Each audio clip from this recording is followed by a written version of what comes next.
waxaanu rabnaa inaynu isbadbaadino nafteena iyo maalkeena badbaadino 2 milyan iyo 200 iyo 2 milyan iyo 300 ayaa doolarkii yahay waxaa la rabaa in lagu shaqeeyo lagu qanco la qaato sida aanu isku raacnay oo ku raali garownay waa sidaa idinkana saasaan idinku sheegnay anoo ku hadlayna codka sariflayaasha odayaasha sariflayaasha dawladuna ay go'aamisay anana aanu qaadanay sidaasaanu idin sheegnay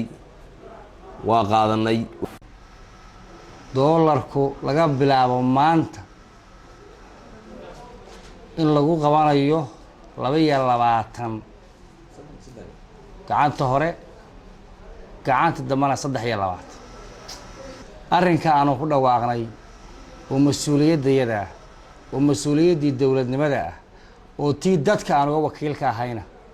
oo dadka aysan garanay cidii ka hortimaada marka oo ku sarifta inta idaan ahayn waxa weeye hallow leeyma sheeginay male sharcigan u geenin waxaan u aqoonsanaynaa inuu yahay dhiig miirato